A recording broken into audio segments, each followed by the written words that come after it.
Muy bien, buenos días, buenas tardes, buenas noches. Reciban el cordial saludo, estimados participantes. Les saluda el ingeniero Darío Bustincio Turpo y a nombre de AJIBM Ingenieros quiero darles la más cordial bienvenida a este curso, taller de especialización de elaboración de expediente técnico de mejoramiento y rehabilitación de trocha carrozable, según Provías.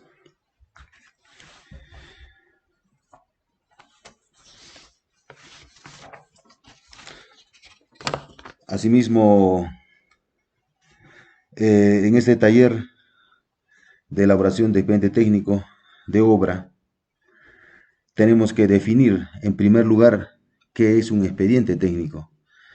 Entonces nosotros podemos definir que el expediente técnico es el conjunto de documentos de carácter técnico que permiten la adecuada ejecución de una obra. Bueno, el cual comprende de una serie, ¿no? Serie de documentos, ¿no? Como son, en primer lugar, tenemos acá como 1.1, carátula y índice, ¿no es cierto? Podemos entender que la carátula no es otra cosa que la portada del expediente técnico, ¿no? O actuación que contiene los datos generales de la obra. El índice, bueno, es el contenido general del expediente técnico. Como 1.2 tenemos lo que es el formato invierte.p, es la exigencia de Provías. Este formato es una herramienta para registrar las modificaciones que presenten antes de la aprobación de este expediente técnico. Posteriormente tenemos el resumen ejecutivo. El resumen ejecutivo es una descripción general de un documento, ¿no? Sea la extensión y el alcance de tu resumen ejecutivo. Puede variar de una, dos o tres hojas. O memoria descriptiva. La memoria descriptiva señala básicamente la justificación técnica de acuerdo a la evaluación del estado planteado de la obra, ¿no? Metrados. Los metrados constituyen una expresión cuantificada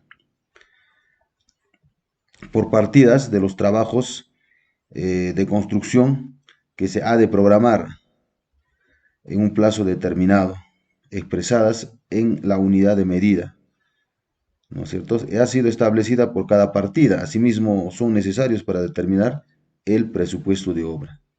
El análisis de costo unitario, muchas veces también lo conocen como análisis de costos unitarios. Técnicamente, se utiliza en la gestión de proyectos de una obra. Entonces nosotros podemos preguntarnos cómo se elabora un análisis de costo unitario. El análisis de precios unitarios consiste, ¿no es cierto?, en desglosar el costo por unidad de medida de cada rubro, el cual identificando los rendimientos, costos, cantidades de cada uno de los insumos o materiales a utilizarse y así establecer, ¿no?, dichos costos en los diferentes componentes del rubro como materiales, mano de obra, equipos y costos indirectos. Posteriormente tenemos presupuesto. Mm. El presupuesto constituye el costo estimado de la obra a ejecutar, determinado a partir de la elaboración del presupuesto de obra, el cual está compuesto, como ya se mencionó, por el costo directo, gastos generales, utilidades e impuestos. Seguidamente tenemos fórmulas polinómicas. Se entiende por fórmula polinómica la representación matemática de la estructura de un presupuesto, ¿no? Y está constituida por la sumatoria de términos denominados monomios, que consideran la participación o incidencia de los principales recursos, como son mano de obra, materiales, equipos y gastos generales, dentro del costo o presupuesto total de la obra. Seguidamente tenemos los cronogramas. El cronograma es una herramienta esencial para elaborar calendarios de trabajo o actividades, ¿no? Es un documento en el que se establece la duración de un proyecto, la fecha de inicio y final de cada tarea. Es decir, viene a ser una manera sencilla de organizar nuestro trabajo. Seguidamente tenemos las especificaciones técnicas. Las especificaciones técnicas constituyen el conjunto de reglas y documentos vinculados a la descripción de los trabajos, métodos de construcción, calidad de los materiales, sistemas de control de calidad, bueno, según el trabajo a ejecutar.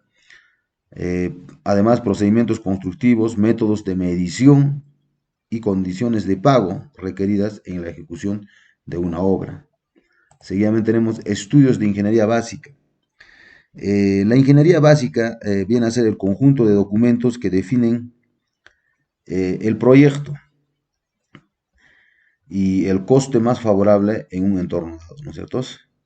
Estos estudios básicos vienen a ser estudios de topografía y trazo, estudios de tráfico y de cargas, estudios de suelos, canteras y fuentes de agua, estudios geológicos y geotécnicos, estudios de hidrología y hidráulica, estudios de seguridad vial y señalización, y muchas veces también alguna información de inventario vial.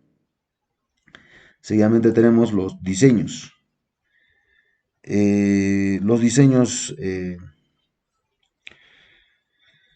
son los criterios ingenieriles, ¿no? Que vienen en este proyecto, como son diseños geométricos, diseños de pavimentos, diseños estructurales y hidráulicas, ¿no? Y obras de arte. Seguidamente tenemos plan de mantenimiento o conservación. Bueno, este viene a ser el conjunto de actividades destinadas a preservar en forma continua y sostenida el buen estado, ¿no es cierto?, de la infraestructura vial en este caso, de modo que se garantice un óptimo servicio al usuario. Estudios socioambientales. Bueno, los proyectos de infraestructura eh, de carretera producen distintos efectos al medio ambiente, por lo cual son sometidos a un análisis de impacto ambiental con el objeto de identificar los impactos potenciales que a futuras obras de este tipo generarán al ambiente. Como punto 15 tenemos estudio de evaluación de riesgos. Mira, la evaluación de riesgos es el proceso por el cual se analiza la probabilidad de ocurrencias y posibles consecuencias del daño o del evento que surge como resultado de la exposición de determinados riesgos. Seguidamente tenemos los planos. Bueno, un plano es la representación gráfica mediante dibujos de la obra a ejecutar, sus dimensiones, distribución y los componentes que lo integran.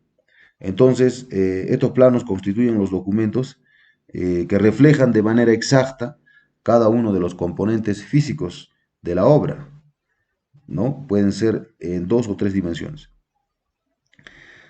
También recalcar que los planos son importantes porque en ellos se indican con toda claridad y detalle la descripción, las medidas reales de cada elemento de la obra y lo que permitirá también ejecutar en forma correcta la ejecución de la obra.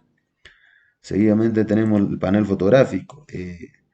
El panel fotográfico viene a ser un recurso, ¿no? No es más que la recopilación de fotos que se toman durante los estudios básicos de ingeniería, ¿no? Estas fotografías no es necesario que tengan una información abundante sobre lo que se observa, sino que tiene que tener una descripción de lo que se observa. Como 1.18 tenemos lo que es anexos. Bien, en estos anexos, básicamente, se tiene que contar con un certificado de libre disponibilidad de terreno y faja marginal, certificado de libre disponibilidad de terreno para la instalación de campamento y patio de máquinas, certificado de libre disponibilidad de canteras, certificado de libre disponibilidad de fuentes de agua, certificado ambiental y también, una vez aprobado, su resolución de aprobación expediente. Y finalmente tenemos lo que son gestión de riesgos. Bueno, gestión de riesgos es el documento que a partir de recorridos de campo y análisis estadístico indica de forma puntual los daños probables, ¿no? Define y valora las características de las amenazas, ¿no? O peligros naturales. Entonces, la gestión de riesgo se define como el proceso de identificar, analizar y cuantificar las probabilidades, ¿no? De pérdidas y efectos secundarios que se desprenden de los desastres, así como las acciones preventivas, correctivas y reductivas correspondientes que deben emprenderse. Eh, por un lado también indicar, ¿no? Entonces, muchas gracias, ¿no? Te veo en la clase número 1. Nos vemos. Muchas gracias.